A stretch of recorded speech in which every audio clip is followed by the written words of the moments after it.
shit. Getting that.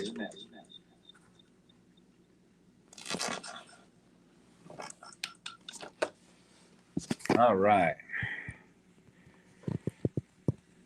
Probably should have got all set up before I started this, but whatever. It's gonna take a minute.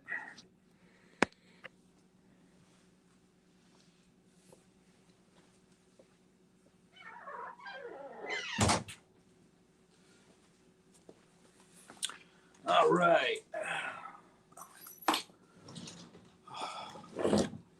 Make sure I'm on here and it's all working out. All right, looks like it is. All right, it's continuing on. Preliminary report. More of this nonsense. Yeah, sorry I had to leave early that last time, but yeah. Shit happens. Things come up. And it's taking longer than I expected. So this time, we're continuing on. Shots already started. Honestly, I'm kind of screwing up here because I should be taking my own notes, to because I'm gonna have to go back later and watch the damn videos to see, from time to time and say, oh, I got to check on this, got to check on that, because like I said, not everything's locked up in my head, and I'm going through this for the first time in a very long time. The video earlier today, I don't even know if it's uploaded, man. It seems to be taking a long time to upload these things, or for these things to get uploaded, I should say. I just want to get that out. That was just one of those things that, people have been asking me about stuff like that. And you never get an easy answer or something like that. There's no such thing as an easy answer when it comes to something like that. Question that's it's that open-ended. So anyway, I know it's late. I know everyone's asleep. So, but I get some time, so I just want to do this. All right, so 8:20 or 22:11, right? That would be 10:11. We're already 6 minutes into shooting. LVMPD officers, Varson and Hendricks, arrived at the center core area of the 31st floor and began walking up the 100 wing along with armed security officers from the Mandalay Bay. All right, not completely positive on the time, but that does sound accurate. I don't know why it doesn't even really matter, even if it's not accurate. They were up there when the firing was going. That's about all we need to know. Paddock fired approximately 80 to 100 rounds. Again, I'm not the one keeping track of the volleys. I should look at somebody's information on those volleys if I can find it out there. But yeah, normally I'm not. I've never kept track of those. Paddock fired approximately 95 rounds in the Las Vegas Village area. It's interesting how they said 80 to 100, like they don't really know, but yet they know which guns were fired how many times. I would think they would have worked that out, but whatever. I don't understand how this investigation happened, but yeah, I would think they would know. I would think they would have a pretty good idea how many rounds were fired out of which volleys, just by looking at the guns that they confiscated. And they're the ones that have the evidence saying that this gun fired this many rounds, this gun fired this many rounds, this gun fired this many rounds. And through that process, I don't even know. I think we've had a couple people in the community, I think Aces for one, went through and figured all that out. I would think the police would have figured that out. The FBI would have figured that out. But I don't know. Lots of investigation is squirrely, and that's where I have problems. And that's why we have so many problems figuring this crap out. So let's see, a minute later, 10:12, two armed Mandalay Bay security officers exited the guest elevator on the 32nd floor and went to the center core. All right. Well, we're going to get into, I guess, the witness statements. Fuck. Yeah. I don't remember, because I don't know if that was actually on the video when, yeah, I don't know, man. I would go back and watch that video, man. I wasn't even looking for that. If those guards went up to the 32nd floor, because I know two guards went with Varson Hendricks. Were there four guards in that elevator? Shit, I don't think there were. Oh. Again, have to go back and look at that. I'm gonna go look at those this week anyway. Actually, no, that wasn't Varson Hendricks that I was watching this week. So we'll see. We'll see. We'll get around to it. We'll figure it out. But according to this, you had officers up there at 10:12. As I was saying earlier, when I was talking about, the possibility of the shooter not being the guy that was dead in the room. You had guys in that hallway apparently at 10:12. Even if you have problems with what Campos is saying, you got two other guys. Sounds like they're up there at 10:12. So, yeah, who fired the last volleys? Where'd that person go? Paddock fired approximately 80-90 rounds in the Las Vegas Village area. Paddock fired an unknown number of rounds in the Las Vegas Village area. Why is it unknown? I mean, I guess, okay, they couldn't slow down the footage and, figure this stuff out. I mean, they should be a lot better at this stuff than we are. LVMPD officers Clarkson and Cook were struck by gunfire during this volley. So I know exactly which volley that was that they were hit. Yeah, I guess they would. A Mandalay Bay security officer who was with LVMPD officers Barson and Hendricks advised over his radio, "We can hear rapid fire above us. We're on the 31st floor. We can hear it above us." All right. I thought that was, honestly, I thought that was Hendricks saying that. I didn't realize that was a security guard. But like I said, I haven't even gotten to that video yet as far as all this stuff goes. So we'll get there. 10:13 p.m. Paddock fired an unknown number of rounds into the Las Vegas Village area. Guess did nothing at 10:14. So we go to 10:15. God, I keep wanting to say 22:15, and I hate military time. Paddock fired two separate volleys of an unknown number of rounds into the Las Vegas Village area. Okay. 10:16, LVMPD officers Varson Hendricks, along with Mandalay Bay security officers, made entry in the stairwell on 31st floor. Okay, so at 10:15,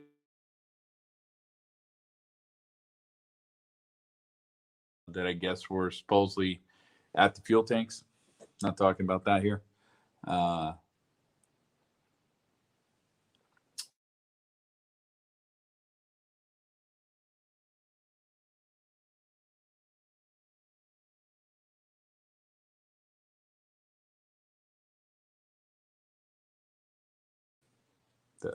On that thing there. I don't know how true that is. I got to go back and look at it for myself. I don't know. But I guess it's possible. Let's see. So, but again, I'm not taking people's word for things. I got to see it for myself. 10:18, the heat detection indicator from inside room 32135 detected no further readings from inside the room. Heat detection indicator. Oh, fuck.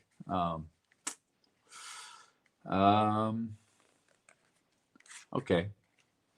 What the fuck does that mean? I know a lot of people are were going crazy about that, thinking it was, thermostats. Yeah, I guess I could find out. We got the same thermostats where I work. I believe they're made by Honeywell. At least when I was there, that's what was in that room. I don't know what the heat detection indicator is. Again, it'd be nice to have somebody on the inside of Mandalay Bay to tell us this stuff, what this means. But not too sure what the heat detection indicator from inside the room would be. So if this guy shot himself, let's say this guy shot himself, let's say Paddock blew his brains out at 10:16. 2 minutes later, we got no heat in that room. Does the body cool down that quick? Does anybody know that? Anyone have that information? I'm not even sure. So until I hear that, I don't know what to do with this. I don't know. I mean, I guess heat detection indicator from inside room 32135 detected no further readings from inside the room. No further readings, right? So it's not even saying that there was no heat in the room. It's just saying there were no fucking readings. If we want to take it verbatim, if we want to assume they're saying that there was no more heat in the room, well, we're saying Paddock's body had gone cold in 2 minutes. I don't remember the temperature outside that night. I know it was windy. We do see the wind whipping through that room, through the hallway, once the window's broken, or once the breach happened due to the broken window. So not really sure what that's telling us there, man. Not really positive on that. I don't know, man. That's a strange line there. I mean, again, does the body go cold that fast? 2 minutes? If we're saying he already capped himself in the mouth. Are they looking at, is the heat indicator, here's something, is the heat indicator going crazy in that room? Because let's say the heat indicator is attached to the like I said, I think it's Honeywell that makes those thermostats. Let's say the heat indicator is attached. Maybe they're looking at the temperature in that room spiking. And it's spiking because the guy is shooting a damn gun inside of that room. And all that gas is escaping into that room. So let's say that what they're looking at is they're looking at the temperature inside that room spiking and going up. Let's say that thermostat was set to, I don't know, 72, 73, something like that. I guess comfortable temperature. And as he's shooting rounds out that window, it's spiking up to about 75, right? Just out of nowhere, this thing goes from 73 degrees all the way up 75, 76, maybe 77. Who knows? A couple degrees would be enough to say something's going on in there. So, what if that's what this is? I don't know, but I'm just saying that could be what they're trying to say here, is those hot gases. Now, it doesn't necessarily mean, and this doesn't necessarily say, that they're looking at the body heat of Stephen Paddock, of the shooter, whatever you want to call it. That's not what they're saying here. What they're saying is no detection, no further readings from inside the room, which, like I said, if you want to take that verbatim, that means the fuck thing ain't working no more.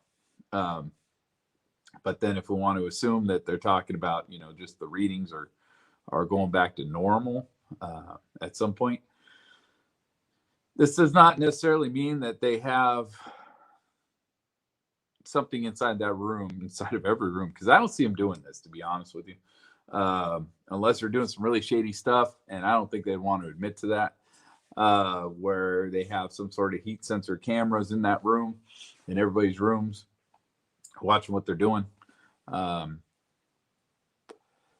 some James Bond spy shit, so not sure that's what's going on here. I'm almost leaning towards now at this point that they somehow networked all of the temperature from all these rooms together, and in that network they can see readings from individual rooms. Why they would do that, I don't know, but that's what I see there. I don't know. I never put much thought into that until tonight. So 10:41. So we're jumping 23 minutes. Strike team, which included K9 Sergeant Bitsko, K9 Officer Newton, SWAT Officer Hancock, and Detective Walford, ascended the stairs from the 30th floor. Strike team main entry and cleared the 31st floor. Well, well, yeah, I guess. You know, they didn't really. They already cleared the 31st floor at that point. I think according to what we saw, you know, they were. Wait, no, I take it back. No, this is SWAT officer Hancock. SWAT officer Hancock. Okay, I said say Levi, so they don't run into Levi yet. All right, all right. So we're talking about when they were clearing the floor still.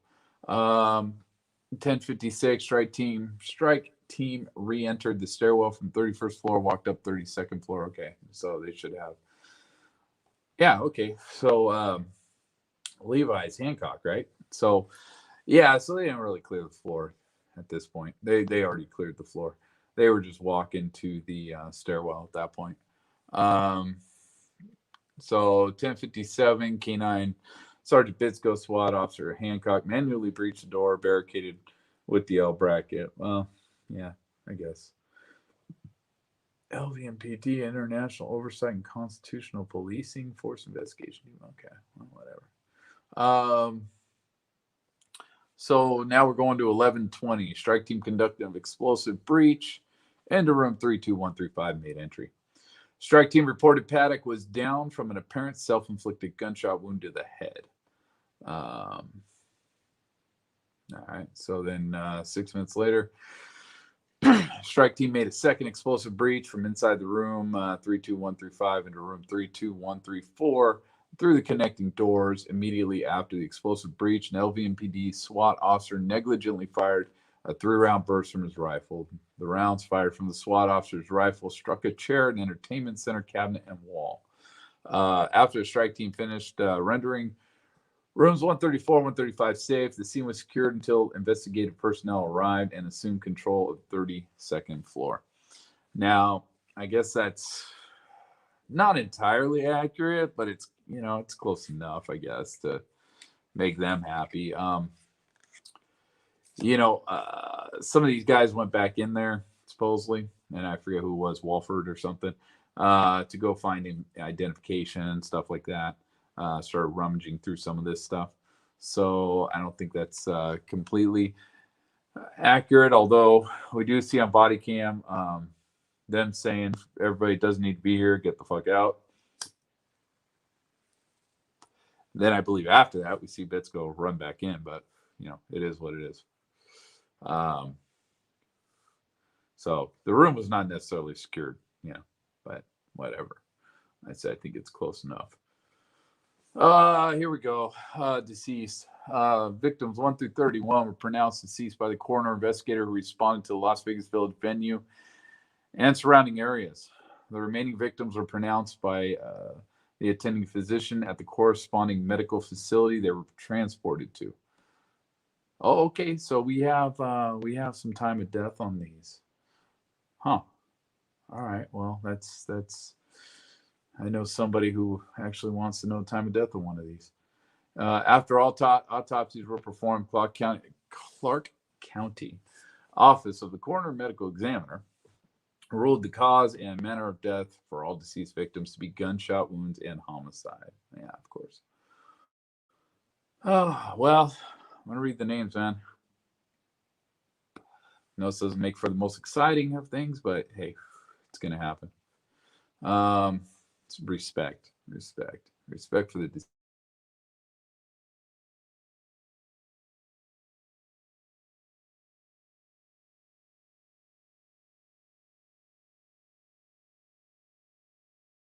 17 at 5:45 in the morning. So the next morning, 5:45, looks like they did all these. They all have their own separate case numbers, seal numbers. Okay. Christopher Lewis Roybal, age 28. Time of death is the same. Case numbers, seal numbers don't really matter to us. Lisa Marie Patterson, age 46. Same time of death. Again, all in the venue, up to number 35. Adrian Allen Murfitt, age 35. Hannah Lisette Allers, age 34. These are young people, man. Too young to be dying like this. Austin William Davis, 29. Stephen Richard Berger, 44. Stacy Ann Etcheber. I mean, it's a shame anybody dying, but because some of these are older. Age 50. Christiana Duarte. I guess they didn't have a middle name for her. Age 22. Way too young, man. Way too young. That's a shame. Lisa Ramirez Munoz, 48. Heather Lorraine Alvarado, 35. Denise Cohen, 58. Kurt Allen Von Tillo, 55. Brennan Lee Stewart, 30. Derek Dean Taylor, 56. Kelsey Brianne Meadows, 28. Jennifer Topaz Irvine, 42. William Wolf Jr., 42. Carly Ann Krybaum, 33. Laura Ann Ship, 50. Carrie Ray Barnett, 34. Jordan Nicole Rivera, 21. Way too young, man.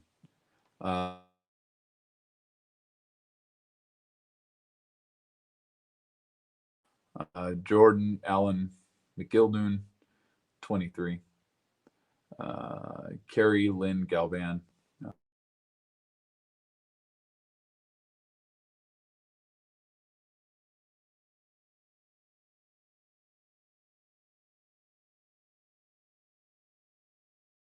39. Tara Ann Rowe, 34. And now we start coming to the hospitals. Bailey Schweitzer, 20. Not even legal to drink. That's a shame, man. That's a shame. I mean, there were actual children at this event. I mean, kids or strollers all over the place. That's, man, sad. Time of death 10-1 at 11:07. So okay, Patricia Mestis 10-1, 11:50. All right. Actually 10:50. Yeah, 10:50, and the other one's 11:07. 10:50. Okay. Jennifer Parks, 11 o'clock, 36. Angela Gomez, 20. Jeez, another one. 20 years old. 10-1. Looks like 10:53. Denise Berditis, 10-2. Made it into the morning. Age 50 at 12:47 in the morning. Cameron Robinson. And I'm going through these a little slow because I kind of want to remember some of these times here, or at least get an idea of the timing on some of these deaths.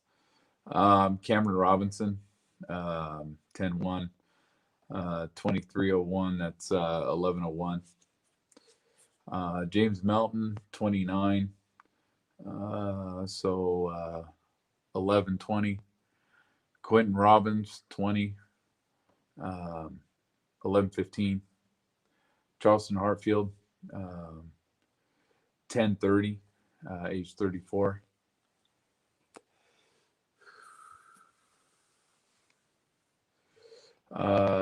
Okay, so all right, so this is kind of the reason I'm doing this. You got, let's see, I'll come back to these. Okay, so you got 1, 2, 3, 4 that all have the same time on them. Tells me it's these were probably all in the same hospital. Again, I think that page is either coming up or we've already dealt with that page. Because that hospital either was too busy or too lazy to put the official time of death on there. Or their paperwork's just a mess. So Charleston Hartfield, 34 at 10:30. Eric Silva, 21. 10:30. Man, Homeboy just went to work that day. Teresa Nicole Kimura, 10:30. Susan Smith, 53, 10:30. And then we go to, now we're getting into some different time frames here. Dana Leanne Gardner, 52, 10:50. Thomas Date Jr., let's see, what is that? It's 11:41. He's 54 years old.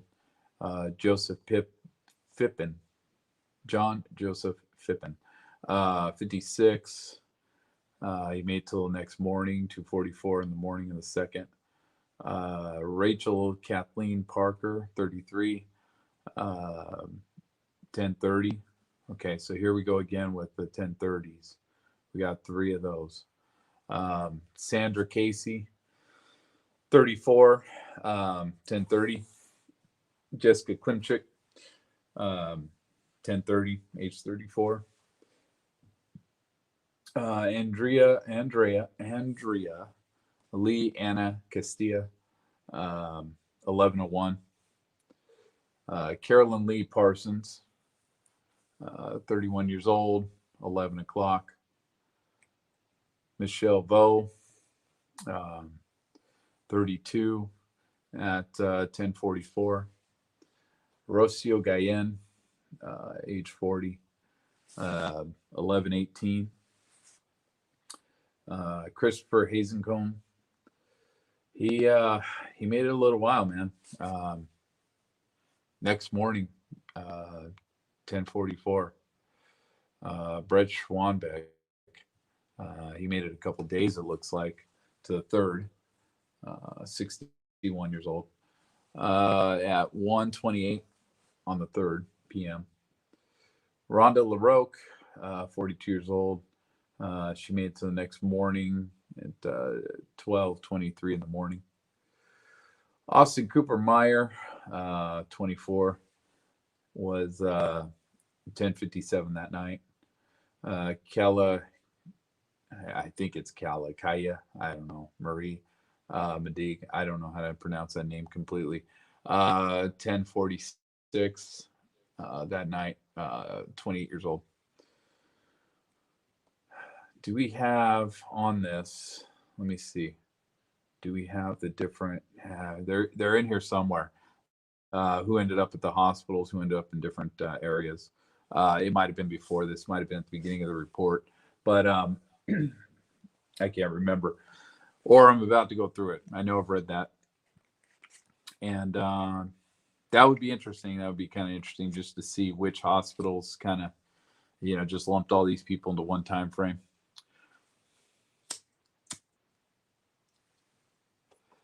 All right, so living victims, documenting the living victims in this case has been a work in progress since October 1st. Source material poured into the LVMPD's Force Investigation Team office post October 1st, and it's still being received. Yeah, I'm sure.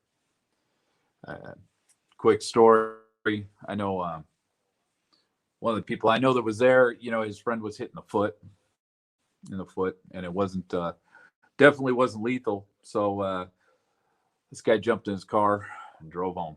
He's like, fuck that. I ain't getting stuck in one of these hospitals.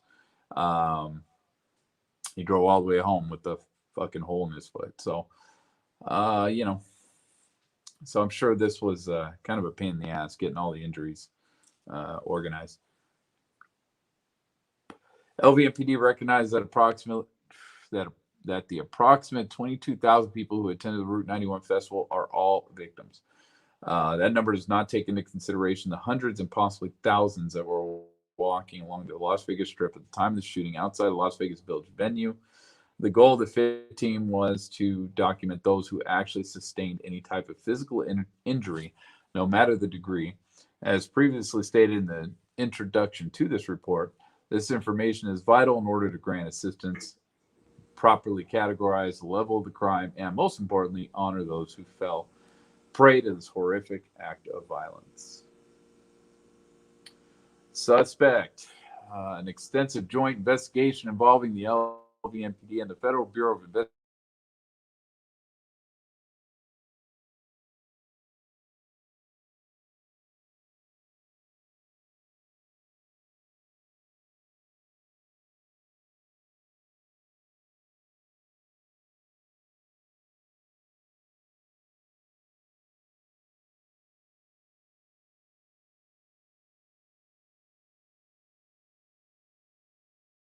Danley was in the Philippines at the time of the incident. She left the country September 14th, 2017, and returned October 3rd. Oh, okay, October 3rd. All right. There's my date. I was kind of curious about that because I didn't remember when she came back. Upon arriving in the United States, Danley was interviewed by investigators several times. Interviews were also conducted with other relatives and acquaintances, reference Paddock's background. Oh, I'm sure they did. They just didn't feel like sharing it with us.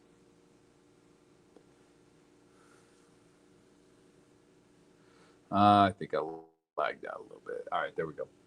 All right, so that little footnote there.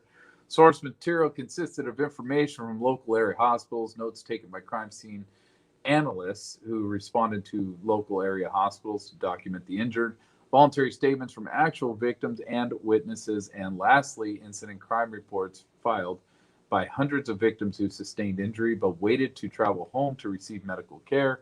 Also included was a separate listing of victims provided by the FBI. Okay. The FBI? What? Separate listing? What? People are calling the FBI saying I got hurt at that thing? Oh, no. Okay. The FBI, what I'm getting from this and what I think is happening here is I had a friend who went back and grabbed his stuff. I don't remember how many days it was before he could do it. I think it was like a week or something, or maybe more, before he could go grab. And I mean, dude, it was a stupid chair. I bagged on him for doing it. He got 2 Tommy Bahama chairs that he wanted back.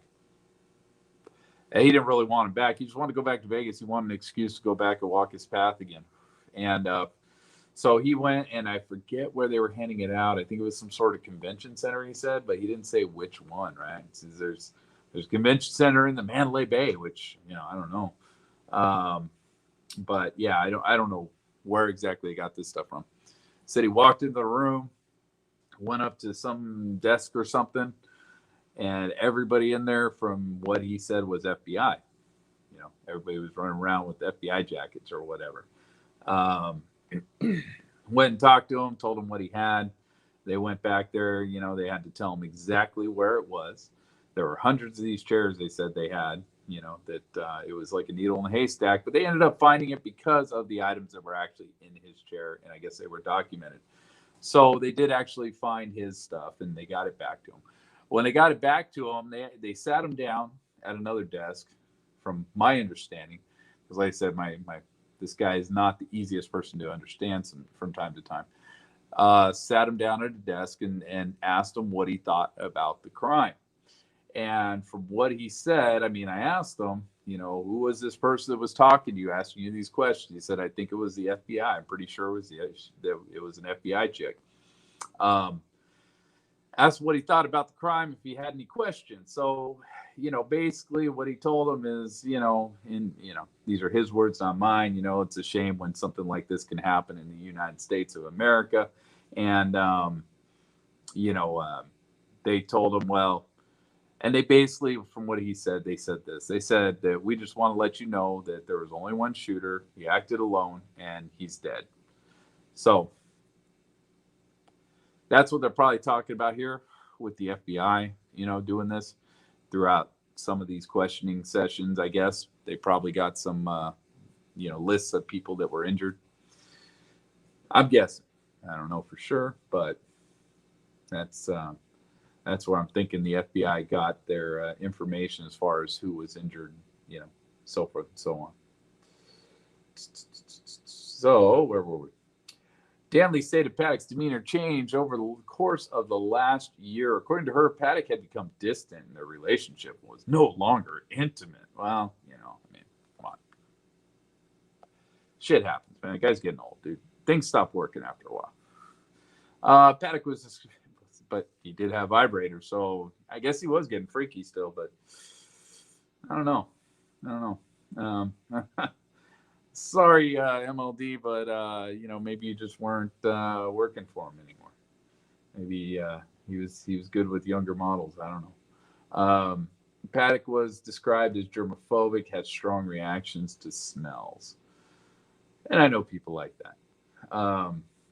Over the course of the last year, Paddock began to buy firearms, and Danley believed it was a hobby of his. Well, yeah, dude had a lot of hobbies, man. You know, had a lot of money spent on hobbies.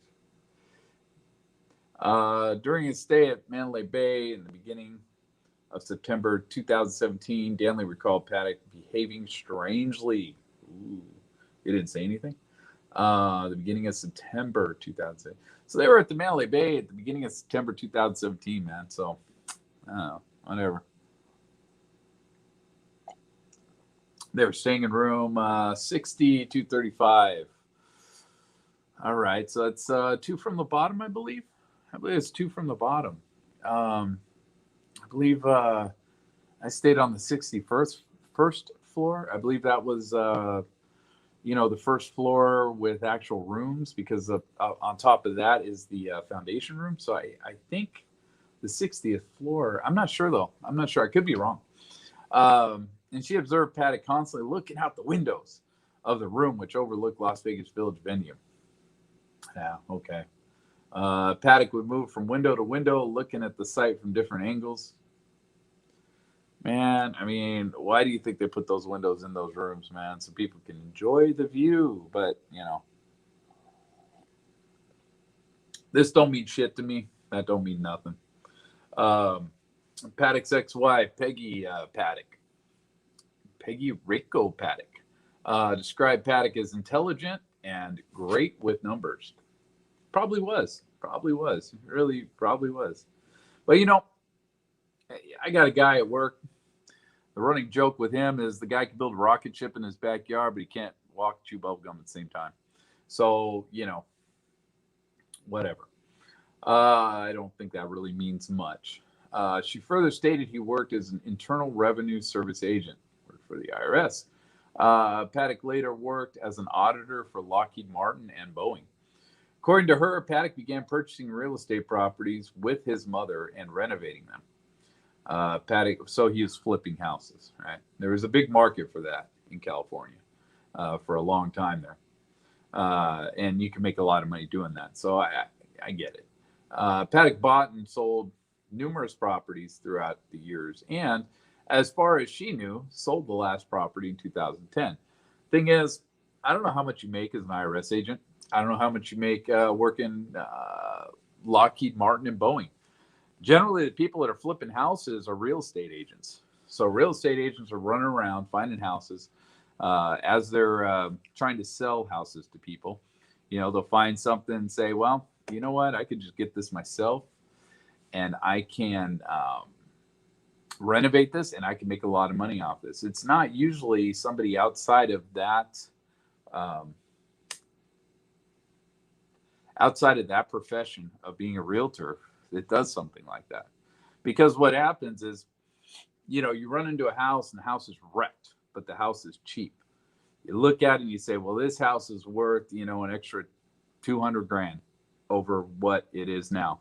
But because it's destroyed, I can't do anything with it. And so usually the realtor will jump on it before it even really gets out on the market too far, before anybody else can jump on it. Throws down the money, buys the place, figures out for 50 grand, they can fix that place up, make 120 grand by flipping it the next month. And I've known realtors that have done that. And so that's usually how it works. It usually doesn't come from the outside, though. That's kind of an interesting thing. And most of his properties were more like, a couple of his properties, I think, were, stuff like condos, little stuff like that. I don't know. That's I'd have to look a little. Well, eventually, someday, maybe we'll start looking into records. But, I don't know. That's hard, because you usually need a capital to start something like that. Like I said, he worked at the IRS. He supposedly was a mail carrier. They didn't mention that in this. But where did his capital come from to start this business? Now, it's expressly claims that he started it with his mother, right? So his mother had money. Where did his mother have money? Because according to the brother, his mother was a nurse, and she was married to a guy that went to prison, for doing stuff, and he left her. Did he leave her with something? They never said that. So, and I would think, the FBI would be after those finances, but maybe not. Maybe they got some money off of dad there, but we'll probably never know that. Paddock made numerous claims to friends and family that he consistently felt ill. All right, he's a hypochondriac, in pain or fatigued. An interview was conducted with a physician in Las Vegas who identified himself as Paddock's primary care physician since 2009. He last saw Paddock as a patient on or around October 2016 for an annual checkup. He recalled the only major ailment Paddock had was a slip and fall accident at a casino approximately 3 years earlier, which caused a muscle tear. So, yeah, I guess you'd be in a little bit of pain from that. Muscles heal. The physician described Paddock as odd in behavior with little emotion shown. Oh, okay. He believed Paddock may have had bipolar disorder. However, Paddock did not want to discuss the topic further with him. Paddock also refused antidepressant medication but accepted prescriptions for anxiety.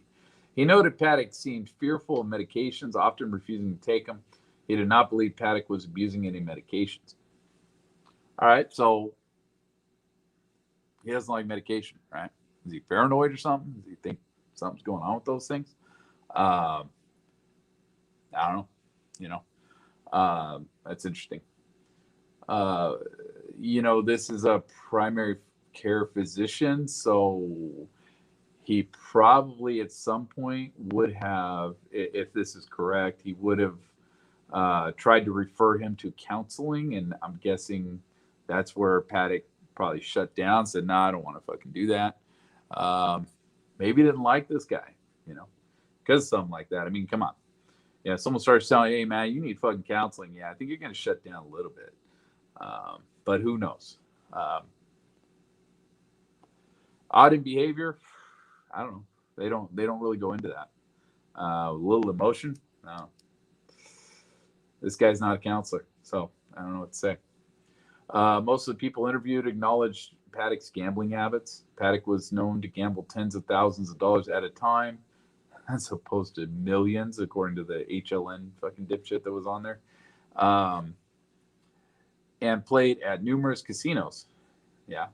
Paddock was often given complimentary rooms and meals at the casinos he frequented due to the amount of money he gambled. From 82 through September 2016, Paddock purchased approximately 29 firearms. These purchases consisted of handguns, shotguns, and one rifle. From October 2016 through September 2017, Paddock purchased over 55 firearms along with firearm-related accessories. Most of the firearms were rifles of various calibers, with the exception of the revolver. Every firearm recovered in Mandalay Bay was bought after September 2016. That sucks. That's crazy, man. I mean, it sounds like, this guy sounds like the type of guy that just gets involved in a hobby and just goes full fucking bored, spends all his money into it. And this guy had a lot of money. But that's crazy, man. 55 firearms. I think he sold some and shit like that. Some he didn't. I don't know how many he had when he died, but man, can you imagine cleaning those? I mean, actually having to go through those because I believe, most people own firearms. I think once a year at least, if they're not firing them, even if they're not firing them at least once a year, they go through and they grease these things up and clean them out. But not really sure. That's kind of crazy. It's a lot of work, man. During the course of the investigation, it was learned that Paddock had very limited contact with law enforcement. Paddock was stopped by police on occasion for traffic-related offenses, receiving only traffic citations. No arrest history was found for Paddock. So, to be honest with you, man, I haven't been stopped by a cop in 20 years. This guy drove a little crazy. We could throw that into speeding. Maybe he speeds. Maybe he likes fucking cars that go fast. And, maybe that explains why, he's driving 115, but I don't know. That car only goes 115. Tops out at 115.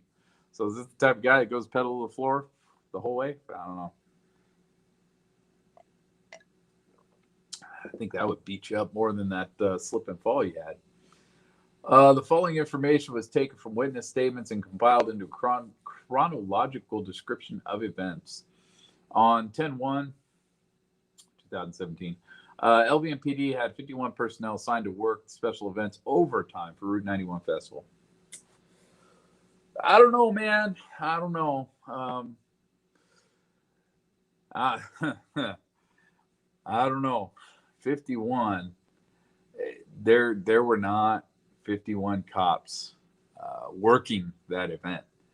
Not working that event. There were not 51 cops in that venue and around that venue at the time of the shooting. And you could say shifts. Maybe they're counting the cops that were there. Maybe they have a day shift and a night shift, day shift and a swing shift. Maybe they got 20 of these guys on the day shift, 30 of these guys on the night shift. But honestly, even 30, that sounds like a lot.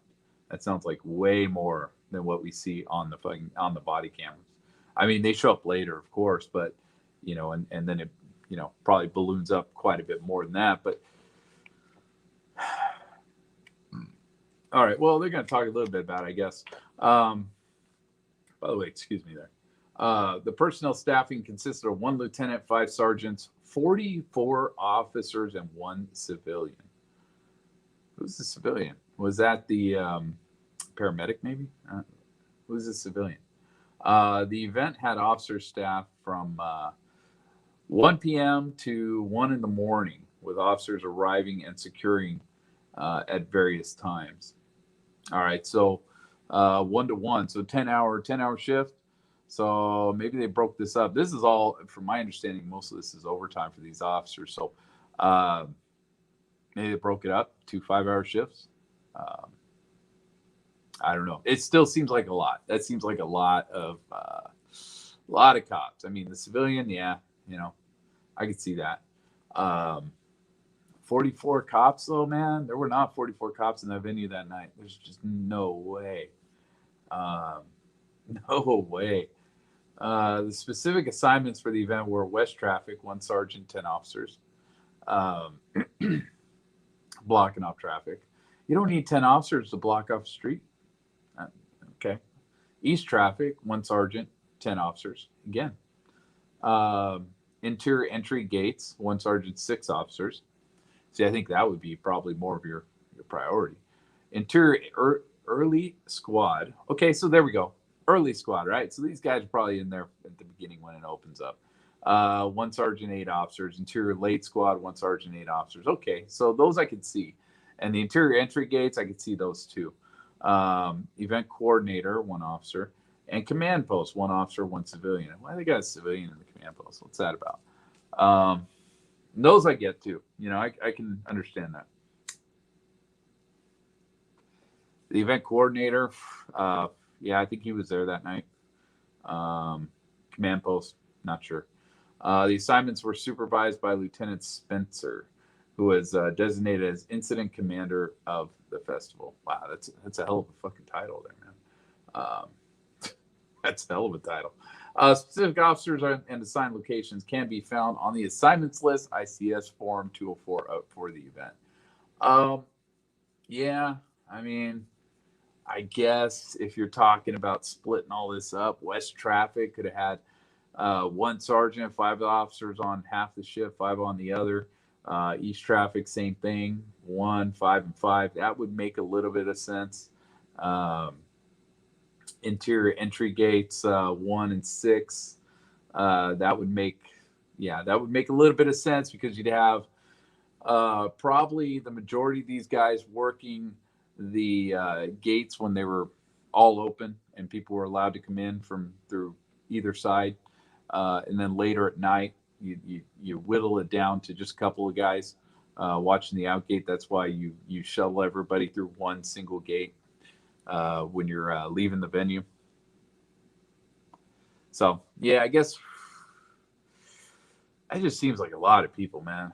Seems like a lot of people, and we didn't see that many people in those on those cams. Let's see, at approximately 21:18. So what is that? That's 9:18. Manly Bay Security Officer Campos. Oh my God, here we go again. Security Officer Campos was working his normal duties when he was notified of several hot SOS calls in the 100 Wing Tower, and he was assigned to monitor. The standard operating procedure for Mandalay Bay, now bullshit. According to their own people, there is no standard operating procedure. Security staff, once alarm is received, is to call the room and attempt to contact the guests. Okay, yeah, I get that. Yeah, he did say that was something. He said that's what he does. If there is no answer, a security officer will be sent to check the door. Yeah, not when I was there. I didn't give a shit. These hot SOS calls are common and occur numerous times throughout the day. All right. The security dispatcher will typically close the alarm out once the security officer is assigned. I explained a little bit of why I think that is.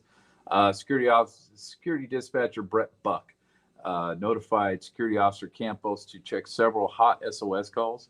Room 32129 was last on his list to check. Again, you go into something like the Nightline special, and I don't know if I believe that. I mean, even with the body cam and them finding the dude on 30th floor or whatever with the door open. Security Officer Campos was on 30th floor and en route to room 32129. But then again, I can debunk my own stuff on that 30th floor, but it still seems odd to me. Coincidental, very coincidental. 30th floor en route to room 32129 via the stairwell located at the north end of the 100 wing. Security Officer Campos attempted to enter the hallway of 32nd floor through the small foyer and discovered the door was locked. Well, not locked, but okay. The doors are always open due to the stairwell being a fire escape and county codes requiring they remain unlocked at all times. The door has a handle but no locking mechanism. So how is it locked? Why are you guys saying it's locked? Words matter, people. Write your shit better.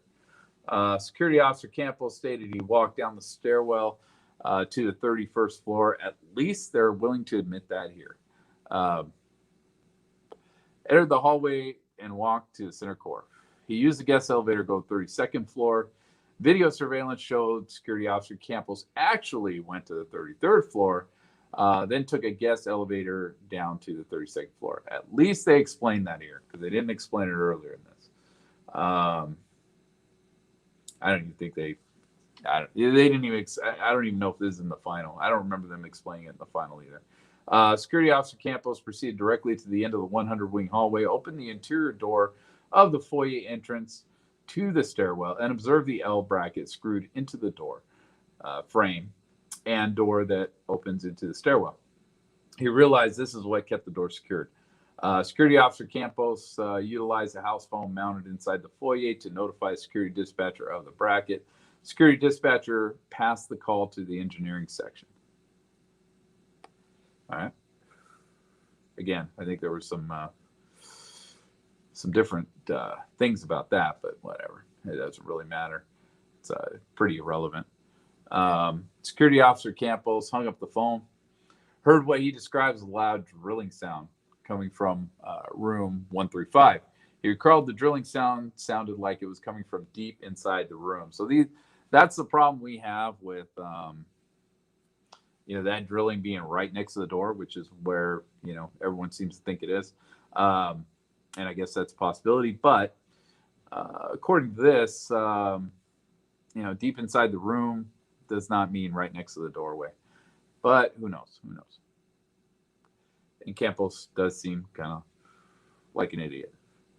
While walking towards center core, Security Officer Campos heard gunfire coming from room 135 and ran down the hallway. Walking towards center core. Okay, well, it doesn't say anything about 129. Security Officer Campos realized he was shot in his left calf as he took cover in the alcove of rooms 122 and 124. Okay. I don't believe. Yeah. Okay. So this is the report. 122, 124. I believe he said it was shit. What was it? 119, 121, something like that. He said something different. Using both his radio and cell phone, security officer Campos advised security dispatcher he had been shot in the leg with a BB or pellet gun and was injured. He stayed in his position on the phone with the dispatcher while waiting for help. Did he? Okay. Security officer Campos heard more gunshots coming from inside 135, but no rounds were coming down the hallway. As country music singer Jason Aldean performed on stage, LVMPD officers working the interior of the event heard what they described as fireworks going off. Officer Hutchison and Special Events Coordinator Rodriguez, who were in the command post with security personnel, used the video monitors to look for the source of the noise. Upon recognizing the source of the noise to be gunfire, Coordinator Rodriguez directed all officers to change their radios to Convention Center Area Command, I believe, CCAC radio channel. Coordinator Rodriguez monitored both events radio channel and CCAC radio channel throughout the incident. All right. I don't even know if we got body cam of those guys. LVMPD officers inside Las Vegas Village recognized the sounds were coming from the southwest. Part of the crowd started moving towards the exits. Shortly after hearing the initial gunfire, LVMPD officers heard the first long burst of what they describe as automatic gunfire. One officer. Come on, people. Edit this shit. Find an editor. Once officers recognize, okay, yeah, that is correct. Recognize the sound to be gunfire. They immediately searched for the gunman. I was wrong about that one. They immediately searched for they were running around looking for someone. Security personnel, along with LVMPD officers, were in the security office of the Mandalay Bay with two females being detained for trespass. They became aware via the radio of an active shooter call. Security manager Welke headed towards the Luxor side of the property when another call came over the radio that a security officer had been shot with a pellet gun in the tower of the Mandalay Bay. Footnote. Security officer Campos. Okay. I don't know why I couldn't just add that in instead of putting a footnote, but whatever. Because now I got to find my place, assholes. Where was that? Damn it. Yeah, there it is. Security manager Olkey. I'm just going to say Olkey because I'm not sure how that's pronounced. Ran to the center core guest elevators of the Mandalay Bay and met with security managers Sottle, Umstadt, and LVMPD officers Hendricks and Varson. Okay. That's a little misleading, I guess. That's all I could say with that. Hendricks and Varson, I don't think ran into Sottle and security. Okay, security manager Sottle Umstadt. Okay, those were the security guys. Sottle was one of them. I don't know. I gotta go back and figure out where Sottle was. I don't remember Sottle being in that elevator with them, but who knows? This is not something I've really concentrated on. So security manager Olkey ran to the center core guest elevators of the Mandalay Bay and met with security managers Sottle, Umstadt, and LVMPD officers Hendricks and Varson. As they arrived at the elevators, I guess we'll see. I haven't gotten to that video yet. I mean, I've watched it, but we will see. Engineering supervisor Shannon Alsbury was holding the elevator door open. Engineer Alsbury was using a key to lock out the elevator and keep it from being stopped by guests trying to get on. There was conflicting information on the exact location of the shooters, whether it was on the 31st, 32nd, 33rd floors. While on the elevator, decided to check all three floors. Now, that's bullshit. That's bullshit. They knew at that point that it was on 32nd. We had Campos shot on 32nd floor, I believe, before they went into the elevators. And I think the proof of that without even looking at listening to the radio garbage, is saying that when he got into when Hendricks and Varson got into the elevator on the elevator on the ground floor, they said we're going to go up to 32 or something to this nature of should we go up to 32 and go up the stairwell, is what he said. So I think they knew at this point that it was on 32nd. I think this is bullshit. This is saving the LVMPD's ass here, and maybe just maybe this report was put out to satisfy the court as evidence being handed out. Maybe they thought that this would be enough, that they didn't have to really go any further. But I don't know. As the door opened at the 31st floor, security managers Olke and Umstadt and LVMPD officers Hendricks and Varson exited and walked up the 100 wing. Upon hearing gunshots from an unknown direction, no, they knew where they were. They knew exactly where they were. They say where it is. Security manager Sottle and engineer Alsbury continued to the 32nd floor on the elevator. All right, so they had to be up there pretty quick. They had to be up there pretty fucking early into this madness, into this mess. I don't know why Sottle left the scene, but whatever. At the Las Vegas Village, LVMPD officers observed the crowd move away from the southwest portion of the venue. They believed an active shooter was in that area. As officers moved towards the stage, they heard several more bursts of gunfire. Officers moved towards the stage. Okay. Officers directed citizens to get on the ground as they looked for the gunman. As officers moved through the crowd, they observed several citizens wounded and deceased. Officer Polyan advised LVMPD dispatch of shots fired and multiple casualties. Okay, so that's who we see. I guess they're saying that's who we hear on the radio. Multiple casualties at the medical tent. The radio traffic was accidentally broadcast on the SEAC Southeast Area Command, I'm guessing, radio channel. Officers assigned to the venue near Reno Avenue and Las Vegas Boulevard began to move south along the boulevard. They believe the gunfire was coming from if they're assigned to the venue, Reno. Okay, well they're Reno and Las Vegas. They're at the venue. Okay. They believe the gunfire was coming from the south end of the Las Vegas Village. As they moved southbound, officers directed civilians away from the area.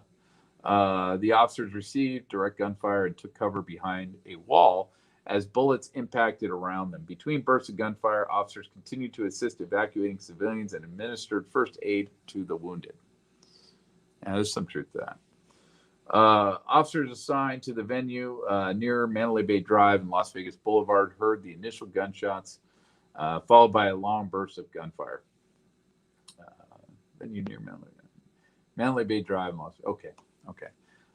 Detective Balanek, who was on the Mandalay Bay Drive east of Las Vegas Boulevard, believed the gunfire was coming from inside the Las Vegas Village or from an elevated position. He retrieved his binoculars from his vehicle and scanned the north-facing tower of the Mandalay Bay. Approximately 3/4 of the way up the tower on the north end, Detective Balanek observed a silhouette of a male standing in a shooting position several feet back from a window. Detective Balanek could see the smoke from the male shooting. However, no muzzle flashes were observed.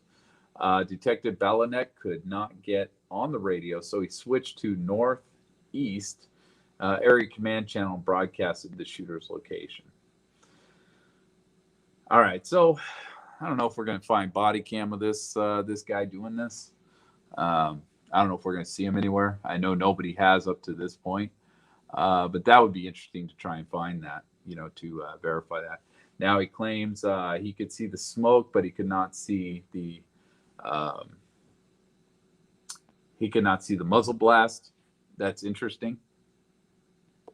That's very interesting. That's an interesting thing. Why you're going to see the smoke and not the muzzle blast. Plus, you're seeing the silhouette. So, the thought of how. And this is something nobody's ever been able to really work out. How was Paddock shooting out this window? I don't remember anybody ever really talking about this or explaining this. And I know we've had multiple arguments in small groups dealing with this. Um, how was Paddock in that room firing out that window? Now, it says in a shooting position, right? What does that mean? Knee to the ground, possibly one knee to the ground, 5 feet. Let's say, several feet back from a window.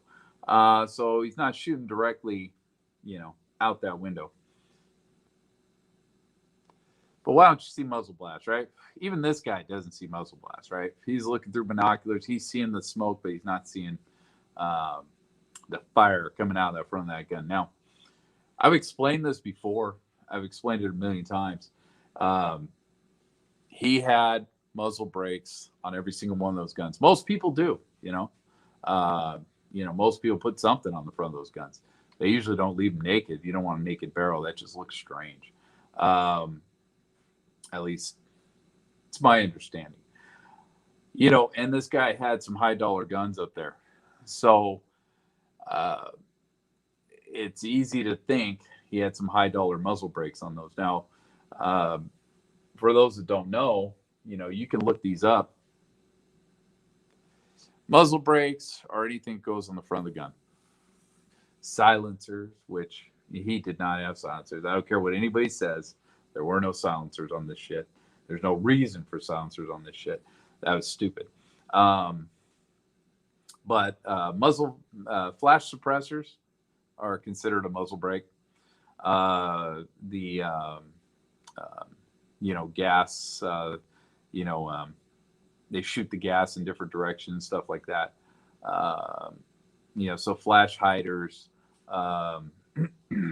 stuff like that. That's all muzzle brakes. Now, not everybody puts, flash hider, muzzle brake on the front of their gun. They don't do that. Generally, a lot of people put them on, to my understanding, to change the direction of the gases so that, all the gas shoots out in a different direction so that, you can see through the muzzle flash as you're firing. But,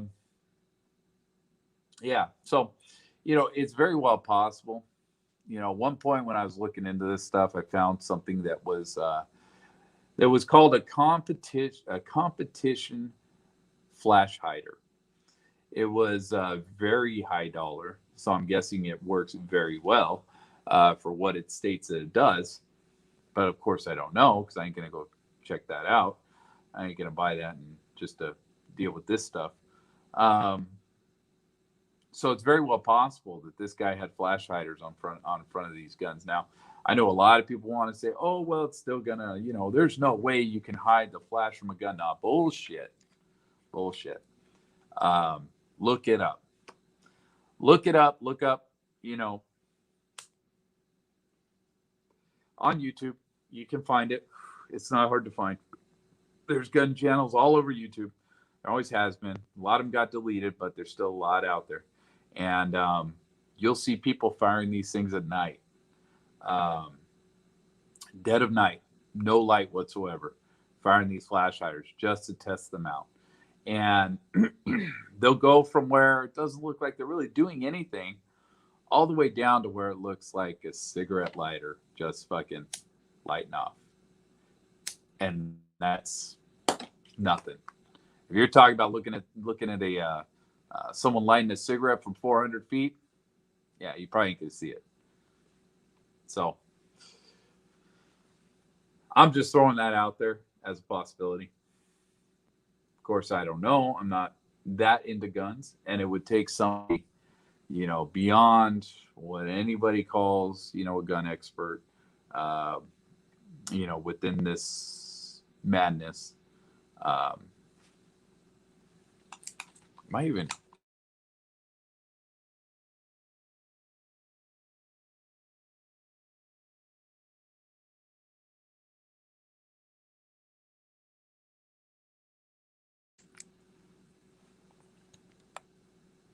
Oh, well, that's great. I don't even know where I ended up with that. All right, so I don't know where I died out on that, where I lagged out on that. I have no idea. So let's say this: muzzle brakes It's very well possible this guy had a muzzle brake on the front of his gun. You can look them up on YouTube, and some of these muzzle brakes are, as far as flash hiders, look up professional flash hiders on YouTube. For what are these for these guns? Oh gosh, AR-15s. Sorry, I'm getting my guns mixed up. I want to say AR-10s, but they weren't. AR-15s. Look up flash hiders for AR-15s. Watch people on YouTube, and you'll see that some of these, they look nothing more than a simple cigarette lighter. Somebody lighting a match. They're really, some of them are really good, man. So you have stuff like that. And if you're going to look at something, you're going to see somebody light a cigarette from 400 feet, you're probably not going to see it. So I'm just throwing that out there. I don't know that to be true.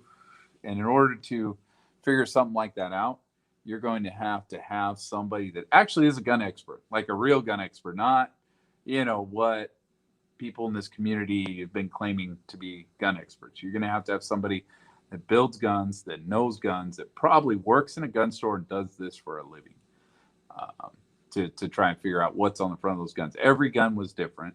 They all had different muzzle brakes on them. But nevertheless, that's the only explanation I can come up with, something like that. But, this guy had binoculars, says he could see where the gunfire was coming from. I don't know if that's the guy saying it's coming from the 60th floor or north of the Mandalay Bay or whatever, I don't know if that's what they're saying. This is the person doing that. Not too sure. Maybe we'll get to his body cam. We'll see. That's probably one I didn't watch. At the same time, inside Mandalay Bay, Engineer Shuck was in room 62207 working on a leak when he was directed by his radio dispatcher and supervisor to respond to the 32nd floor stairwell in the 100 wing to remove the L bracket. The security officer Campos had called and reported.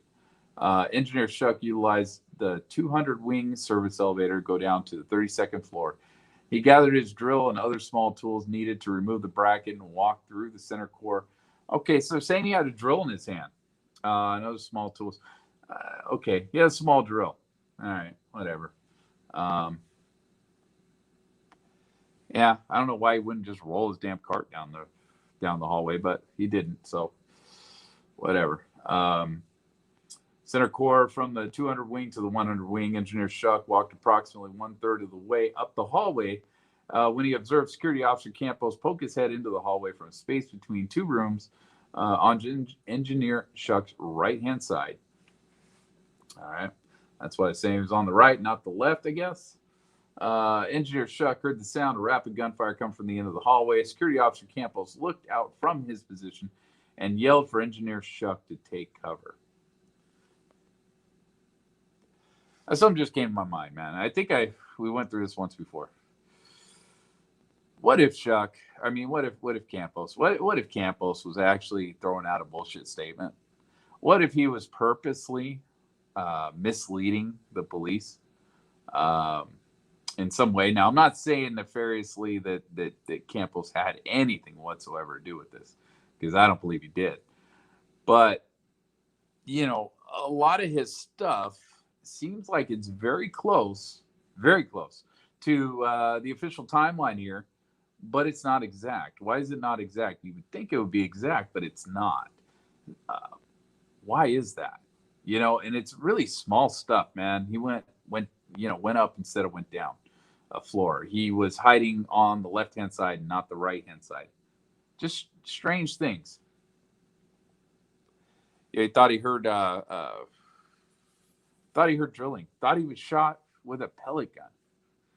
Mentioned he was shot with a pellet gun, but he hears this noise. I don't know a single pellet gun in the world that makes that kind of fucking noise. Anyway, moving on. Security officer Campos looked out from his position and yelled at Engineer Shuck to take cover.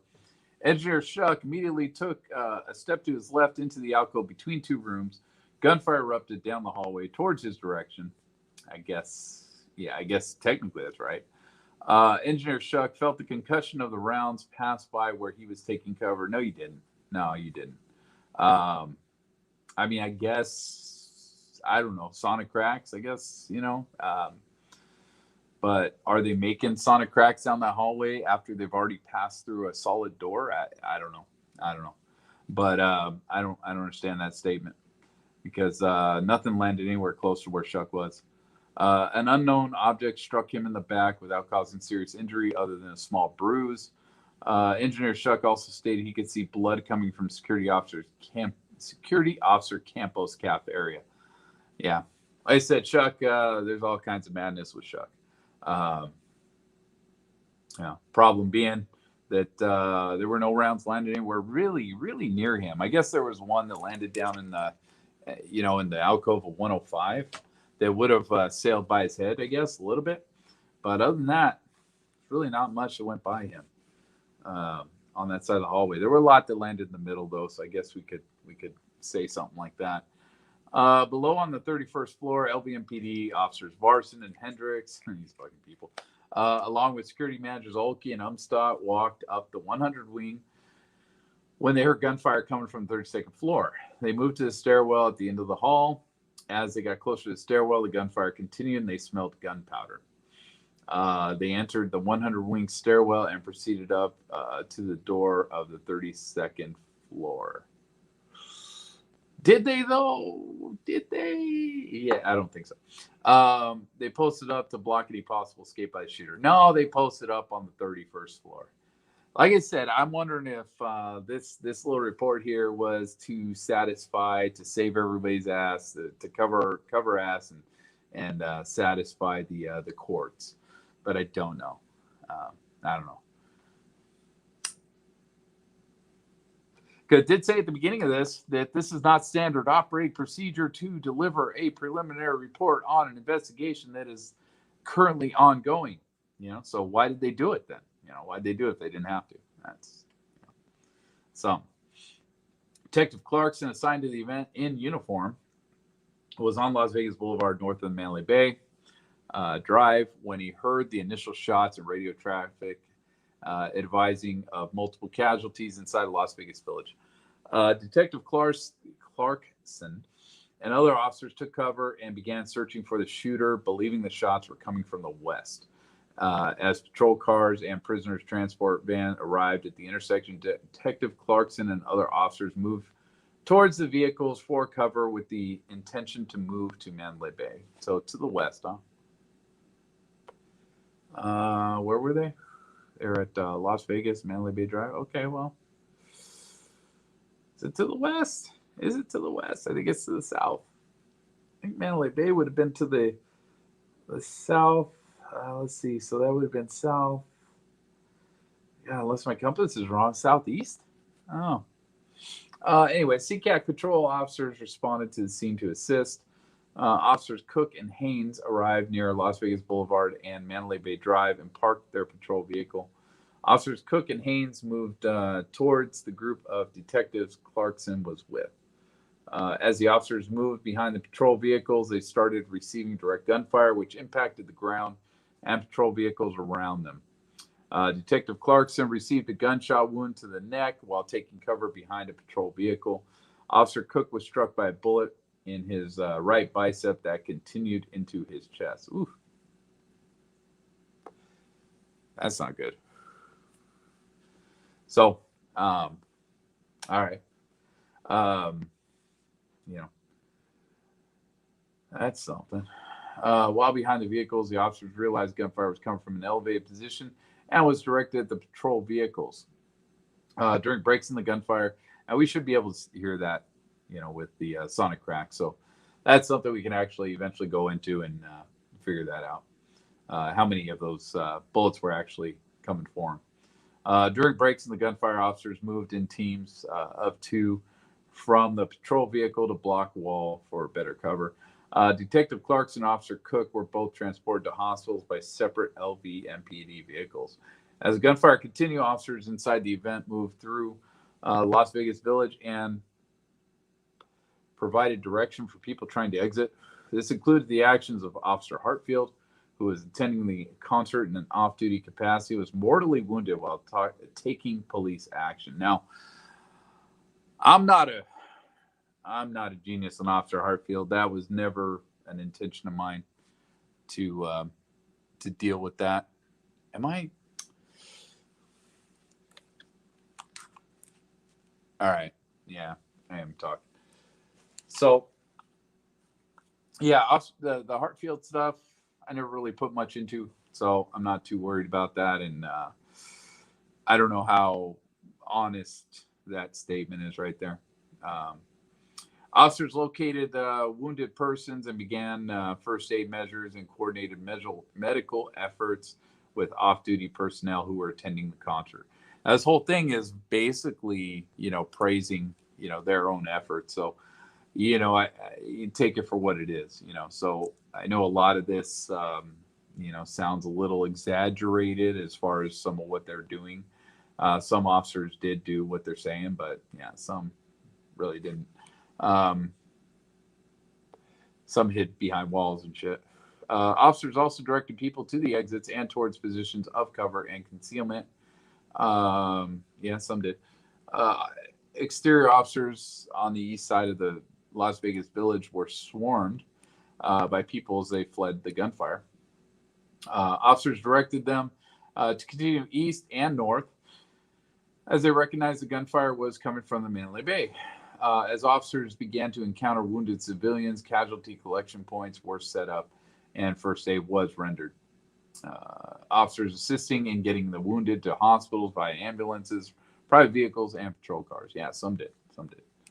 Again, they're kind of exaggerating, what happened here because only a couple of them actually did something like that. We heard a lot of we need to worry about the shooter so we don't have more casualties kind of attitude going on in some of this. A lot of people saying, "Get them to the Tropicana," walk these wounded ass people over there. Yeah, it's fucked up. Exterior officers on the west side of the Las Vegas village, along Las Vegas Boulevard, encountered people as they fled the venue.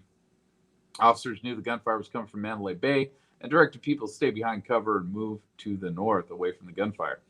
Officers encountered several wounded people and provided first aid until they could be taken to medical personnel. As officers moved south, they formed strike teams and moved towards Mandalay Bay. Sergeant Richmond, Riddle, and Van Ness each formed strike teams from overtime officers and patrol officers responding to the venue. The strike teams moved west across Las Vegas Boulevard and into the parking lot of the Luxor Hotel, then south in Mandalay Bay property. Yeah, we see that in the camera we just watched. Upon entering Mandalay Bay, strike teams coordinated efforts with other LVMPD officers and security personnel already inside the casino. As strike teams entered the hotel through the main valet, they met hotel security and were directed to the center court guest elevators. Each group was given information. The shooter was possibly on the 29th or 31st floors and taken there by elevator. So we're jumping around a little bit here, I guess.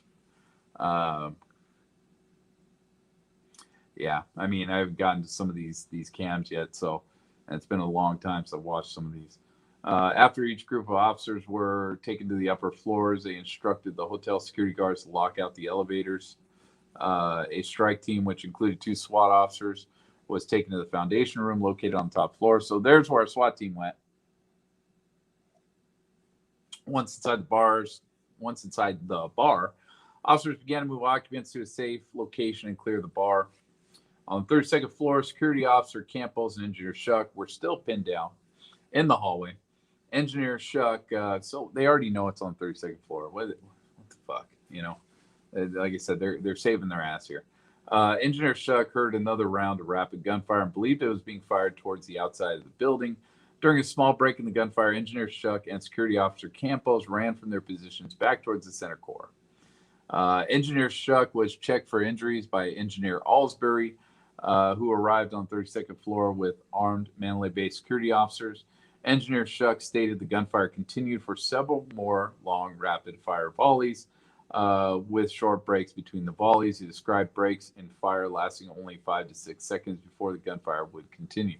So unless you throw this entire thing out, then the person in that room that's dead in that room had to be the person that fired these rounds. Either because now you have people at the end of the hallway who would have seen anybody trying to escape, and you still have gunfire going on that they're hearing inside of this hallway. So that causes a problem to anybody who's going to stay to anybody who's going to say something like that the gunfire was coming from somewhere else. It was not coming from this room. Uh, if it was coming from outside of this room, outside of this hotel, they probably would not have heard it, at all, I'm guessing. But to this extent, they wouldn't have heard it. If this shit was coming from the Luxor, you're not going to hear it from the center core of the Mandalay Bay, with that door still closed. It's not going to happen. So, at this point, if this is legit in any form whatsoever, you had a bunch of people up in this center core, and nobody was getting out. You weren't going down the stairwell because it's blocked already at this point, and the only way out of this is down this hallway, where you have a bunch of people standing there waiting for you. So yeah, you're gonna have to throw out a whole lot of this evidence in order to prove that that was not the case. As LVMPD officers arrived on the 32nd floor, they proceeded up the 300 wing. Officers made entry into rooms and searched for occupants. Engineer Shuck redirected the officers to the 100 wing, where shooting had been coming from. The sound of gunfire had ceased, so the officers conducted slow and methodical evacuations as they moved up the hallway. Yeah, I guess we could say that. After hearing the update of the shooter's location, SWAT officer O'Donnell and 2 patrol officers left the group, clearing the foundation room. Okay, so O'Donnell came down. 2 patrol officers. Well, there were 2 SWAT officers up there. Where's the other one? Clearing foundation responded to the 32nd floor. Upon exiting the elevator, they encountered several officers already on the floor. The officers were moving up the hallway towards the suspect's room. So that's where O'Donnell came from. He came from, I guess they're saying the foundation room. That's why he was late to the party.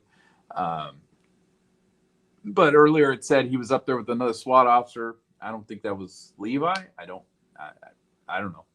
I guess could have been. But yeah, Levi didn't come down with him, so that's something.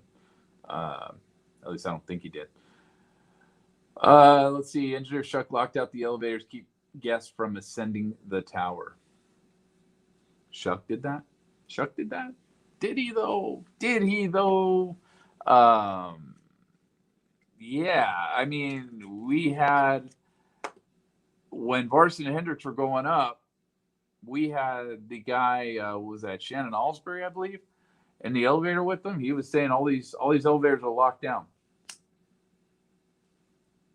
So I guess if I want to argue with myself, I guess we could say that Shuck went down to lock out the elevators for the other floors below, But no, they were in. They were in the one to go up to 31. So those were locked out, and that's what the guy said. These elevators are all locked out. So it's possible that the other 2 banks were not locked out at this point. Engineer Shuck went over there to lock out those banks. That would be the argument, I would think. That's the only thing I can conclude from this, if this is actually legitimate, which I don't know. At this point, I don't know. Police personnel on the 32nd floor included a sergeant, SWAT officer, and patrol officers from the Las Vegas Village, and responding officers from various area commands. As occupants were evacuated from the rooms, they were moved to the elevator bank and down the tower.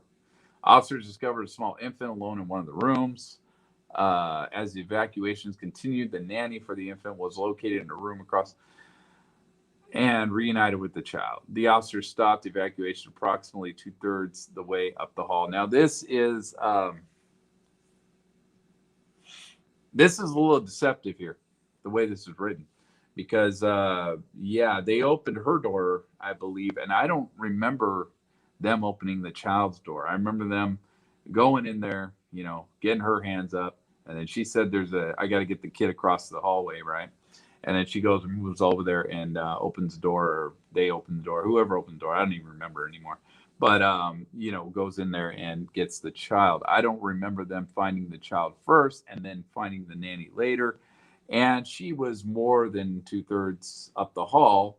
That was door 129 and 130.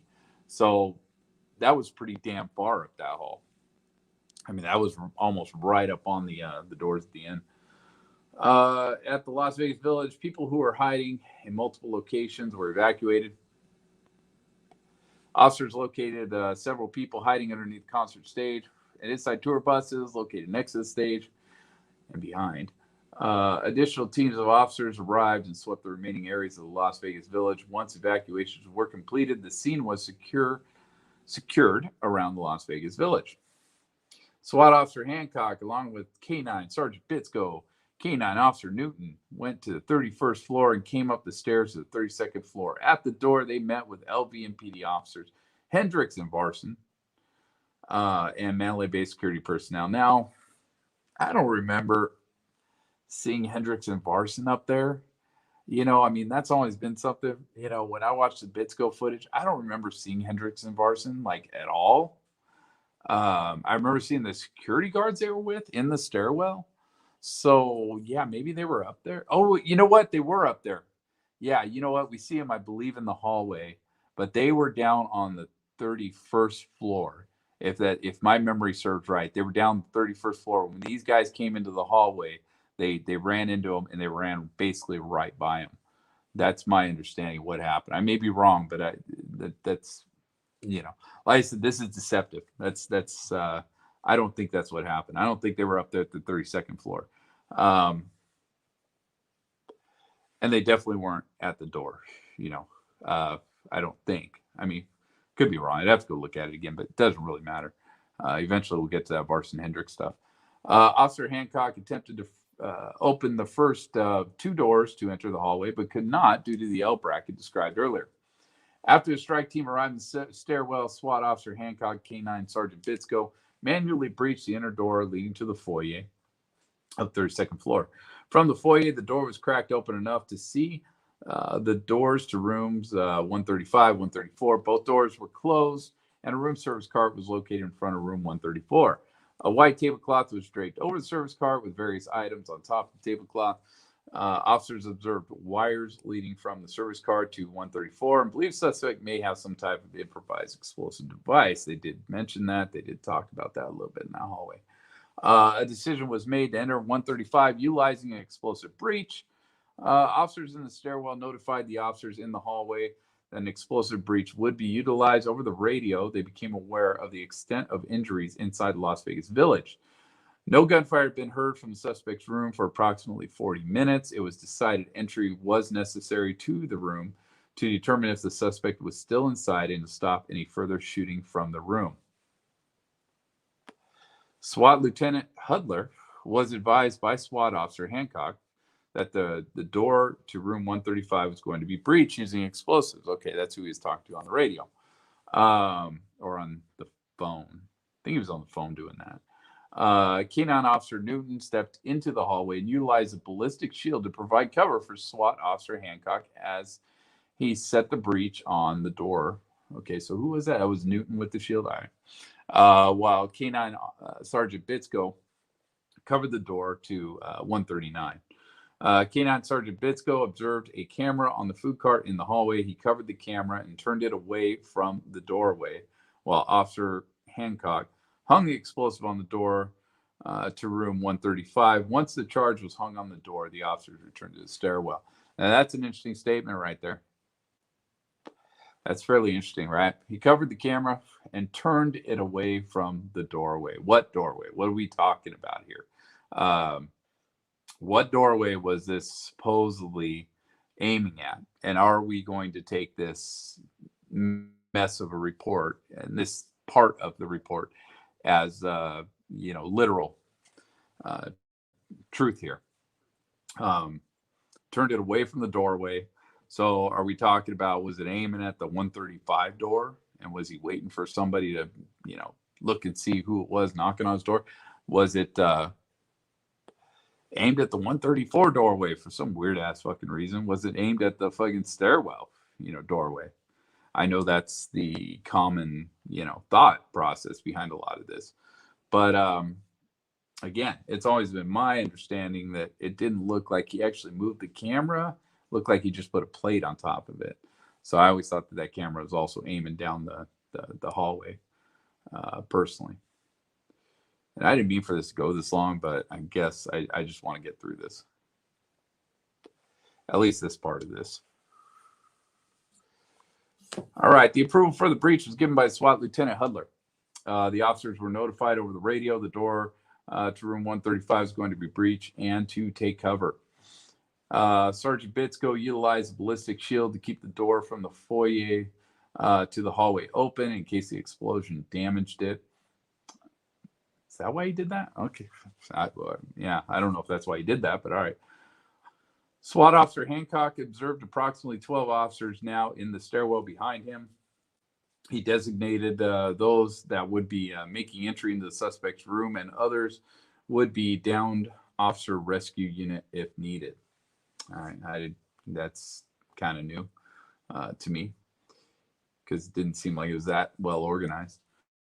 The entry team consisted of Bitsko, Newton, Hancock, Donaldson. Oh God, I don't know that name, dude. Zerpis and Walford. Officers Burns and Teal were assigned to post at the door upon the team's entry to guard the hallway. The explosive breach was made into room 135 and broadcast over the radio. The officers opened the stairwell door enough to see the doorway to 135 and observe the breach was successful. And the door, this is very deceptive the way it's written. Observe the breach was successful and the door was open into the room. Inside the room, they observed a rifle with a scope and a bipod on the floor just inside the door. The officers waited for approximately 30 seconds before leaving the stairwell to see if there was any reaction from Paddock. So, I mean, it's a little deceptive. I mean, they're basically telling the story, but the way it's written is a little strange and doesn't completely, I guess, tell it in order. I guess they're kind of going a little out of order here. All right, moving slowly and methodically, Canine Officer Newton entered first into the hallway with the shield, followed by the officers from the stairwell. SWAT Officer O'Donnell, Officer Magsese joined the strike team as they entered Paddock's room. From behind the shield, the strike team made entry into 135. The team split into two teams as they entered. Team 1 went left into a bedroom and cleared it. Team 2 went to the right and yelled Paddock was down. After clearing the room, did he yell he was down? I don't remember that. After clearing the room, Team 1 held at the doorway into the main living area of the room. Team 2 encountered Paddock lying on the floor on his back. A small frame revolver was observed on the ground above Paddock's head. Apparent blood was located on the revolver, and a pool of blood had formed around Paddock's head. The officers believe Paddock had a self-inflicted gunshot wound. The large window at Paddock's feet was broken out, and the curtain was blowing into the room. On the floor next to Paddock's feet was a small sledgehammer, and Paddock was lying on top of a rifle. Right, on top of a rifle. Well, yeah, he was lying. That's not the one that was over his leg, supposedly. The officers also observed several more rifles, spent ammunition throughout the living area, and several loaded magazines. Several. Yeah, could have used a better word than several. Team 2 continued through the living area to the right and encountered a closed lock connecting door leading to the adjoining room 134. Team 1 moved through the living space up to Team 2 near the closed connector door. SWAT Officer Hancock and Officer Walford attempted to kick the door open, but determined it was solid wood door inside a metal frame. It was decided a second explosive breach was needed to gain entry into the adjoining room. This guy carries 2 explosive breaches. That's crazy. That's crazy. SWAT officer Hancock breached the door. Immediately following the explosive breach, SWAT officer O'Donnell had one negligent discharge of 3-round bursts from his rifle.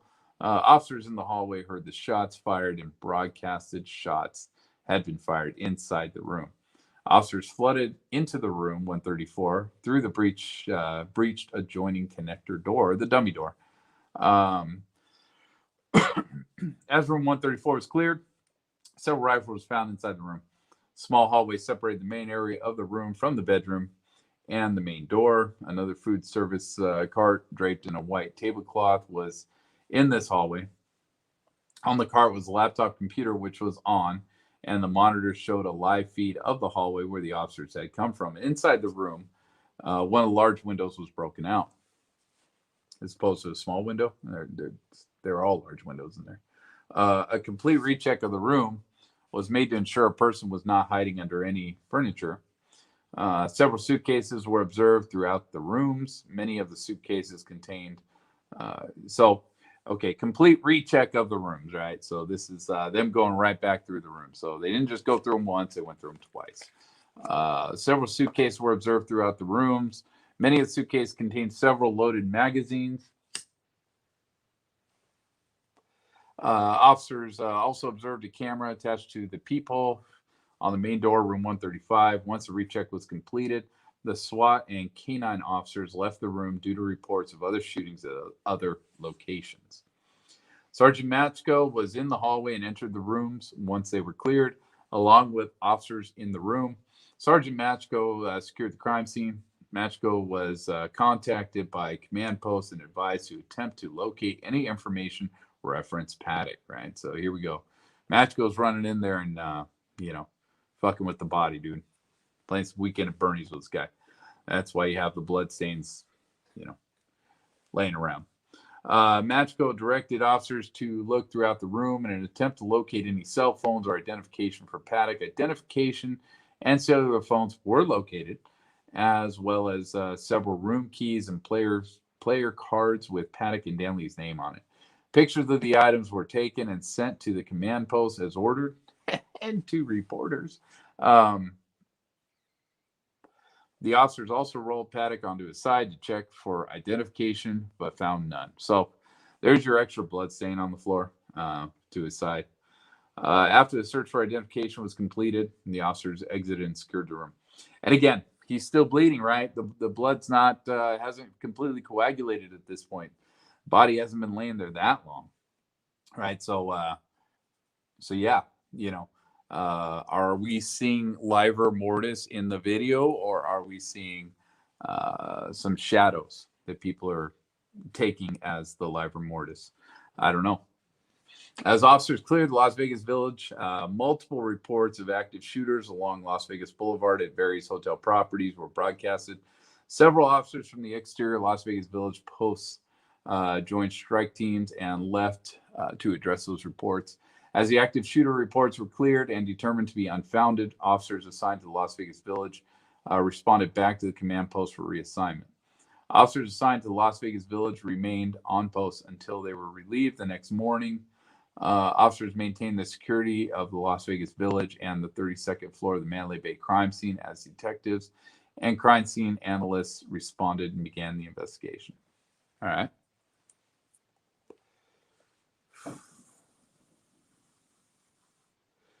All right, so I think I'm going to leave that there. Did not really expect this to go this long in the first place.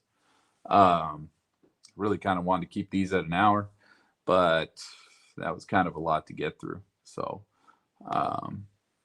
there's a little bit there, but again, this is still the preliminary report. There's going to be a lot more going on later that we're going to have to get through. But there is some, some relevant information there. And we'll see, I guess, when, if I can remember all this crap, we'll see what happens in the final report. We'll start reading through that verbatim. But that's it for this one. And, yeah, stay safe out there.